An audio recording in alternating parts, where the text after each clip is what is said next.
Joy. Where does it come from? Everything is relative. But in this world, joy comes from having hope.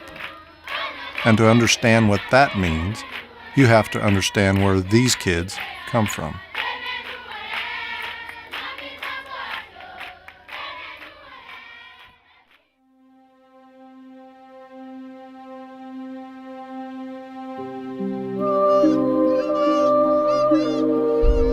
This is Haiti, one of the most destitute countries in the world. Over 80% of the people live below the poverty line. 75% of the people don't have jobs. 50% can't read. This daily struggle is typical here in Haiti, and it makes me wonder, how does one negotiate the future of your country when you're just trying to feed your 4 children tonight? As the third poorest country in the world, with virtually no economic base to build upon, it would be easy to hop back on the plane and go back to the United States just a short flight away. Maybe send some money to a few sick kids, feed some meals, and leave the rest to another food aid organization.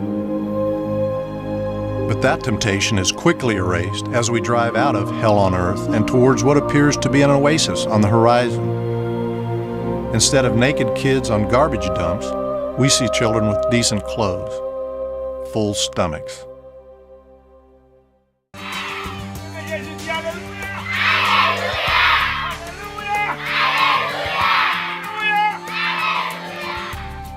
These are the orphans of Haiti. Most of these kids were on the streets at some point, due mostly to natural disasters, AIDS, poverty, or outright abandonment. We noticed that the children's physical, educational, and even spiritual needs were being met. But there was still a huge gap. At each of these locations, there was very little and oftentimes no medical care available to these kids. As someone who makes his living in healthcare, it was disconcerting. And it raised the question in my mind, how can even their most basic needs be fulfilled over the course of time in this society without proper medicine, doctors, nurses, surgical procedures, and the facilities to house them? For the next few months, the vision started coming together. But they don't do that now. Could we build facilities? What doctors would we work with, both in-country and out? How and when do we get a baseline medical assessment on the kids? In August, we returned to Haiti with a staff of medical volunteers to do just that.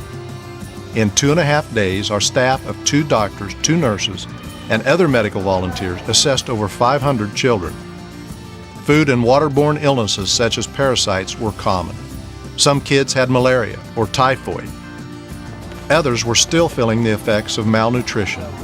It was eye-opening, sometimes difficult, but mostly amazing. And it's just the beginning. Can we change a country in a generation by providing good medical care to orphans and their surrounding communities?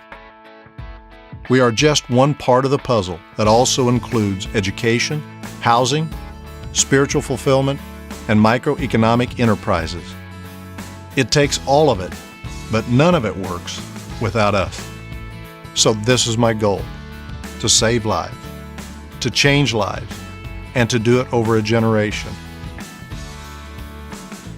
Call me crazy, but I think it can be done.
We're here, and this is the aftermath of Hurricane Ike.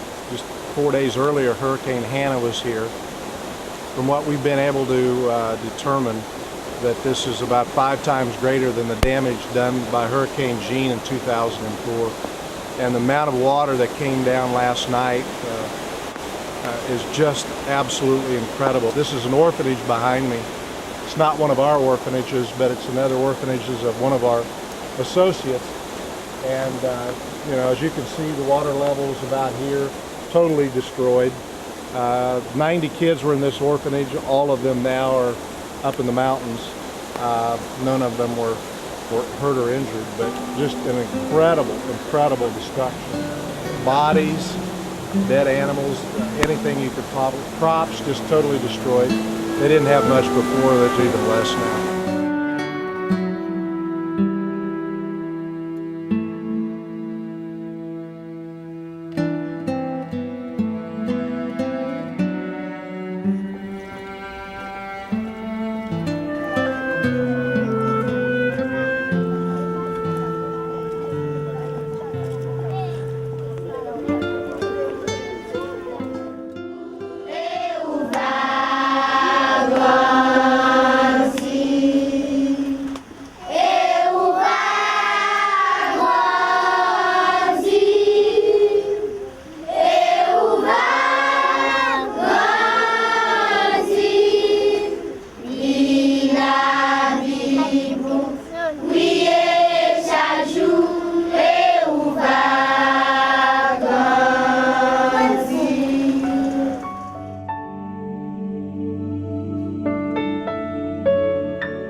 Faut-il danser? Laissez-vous les aimer. On nous faut-il danser?